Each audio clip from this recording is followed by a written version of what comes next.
Hi, I'm Heather Warlick, and today I'm here at a home for sale at 5804 Wilson Drive in Edmond, and I'm with Julie Fost, who is the owner of Divas of Decorating, right? Yes. And she is here to stage this home for sale, and she's going to share some of her staging tips with us.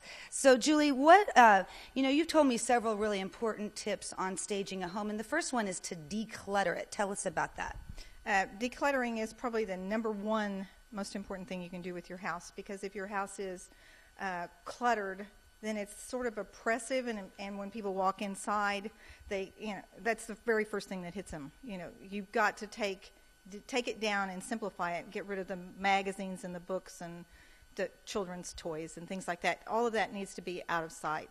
Okay, and in the case of this house was empty, completely empty, and so you have brought in all these decorations that are, that you own personally, and that's something you do through your business.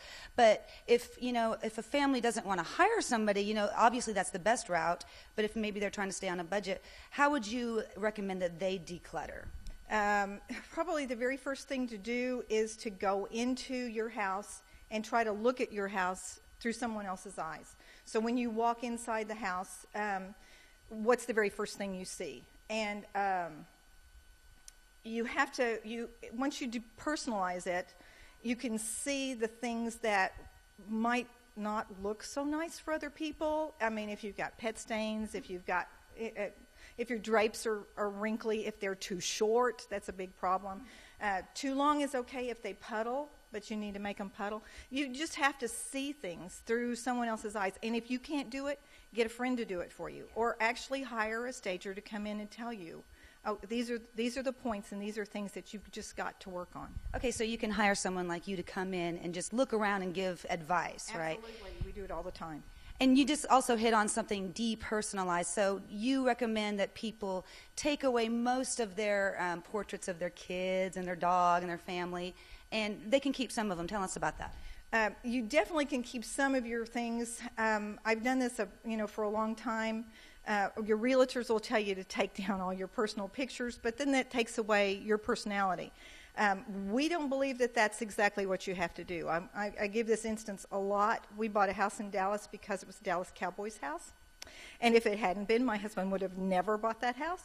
So consequently, don't take everything away. If you've got some really pretty pictures, really tasteful pictures that look really good on Grandma's table, then leave them there.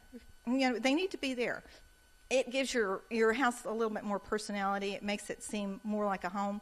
If you take away everything that's personal, then the house maybe gets a little bit too clean, a little too simple. Okay, a little bit cold. Exactly. Now, you also mentioned that a lot of folks will paint their walls, like, they have the baby pink bedroom and the baby blue bedroom and the red dining room, and you don't recommend that. No, it actually causes a lot of chaos in the house, and it does not appeal to a broad spectrum of people. The more color that you put in the house, color's a very important thing. It's also a very inexpensive thing to fix. So if you come in, this house was completely repainted. They repainted this house into a really soft ivory, which is absolutely beautiful and puts a really nice palette out there for everyone. If this room was red and that room was green, no, because seriously, your audience, the people that you actually want to sell to, your clients, they're not going to be able to see their stuff in that house. This house is a different story. You can go, oh my gosh, this will look really good on this wall. So it's very important not to have a whole lot of color, and you can use color tastefully, but you have to be really careful with that. Okay, and you also mentioned to identify what is the focal point when you first walk into this home, and then to either emphasize that focal point or de-emphasize it. Right. Focal points there's a focal point in every room. When you walk into a room, you immediately see one certain thing. It was something that draws your eye. You can create that focal point, or your house can create that focal point. In this house, most of the time, it's the windows, it's the view outside. But in your home, you need to stand there, and this goes back to what we were talking about before, when you look at it through someone else's eyes. But this way, you stand in the doorway and you look in this room. What do you see? What's the first thing you see? Well, you need to work on that. You need to make that the prettiest part of the house. And that tends to draw your eye from one thing to the next thing to the next thing, which is what, in design, what you always want to do. And merchandising, too, for that matter, when you have a store. You want people to go inside the room, and you want them to stay. So you try to find a lot of different areas that you can create something that makes them want to look at it and stay in there. It'll keep them in the house longer, makes them feel warm and cozy. One more question. I think a lot of people wonder when they're trying to sell their house, does a house sell better if it is occupied or if it's vacant? Depends on the house. It really does depend on the house. And it depends on your furnishings. It depends on your accessory items. It depends on what you have. If you don't have the money to buy nice things, then it's probably better to leave your house and maybe even let someone stage it for you. If you do have nice things, then you go back to what I said before. You see what looks best where, or you hire somebody to come in and tell you. Because, redecorating houses is something that we do all the time. We'll come into your house and take your stuff and just reposition it in different places. Lots of people watch the decorating shows on TV, and they know all about that.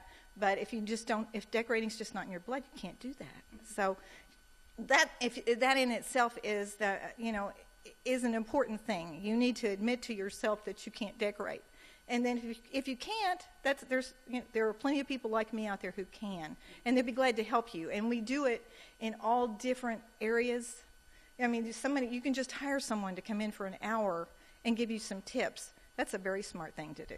So how can people get a hold of you if they want your services? We are the Divas of Decorating, and all they have to do is call. We have a website, divasofdecorating.com. I'm always in the paper. I advertise in the paper. And I'm in the phone book. So, we'll be glad to help you in any way, shape, or form. We do staging and decorating and redecorating and color consultations. We do it for commercial and residential. So, just call. Okay.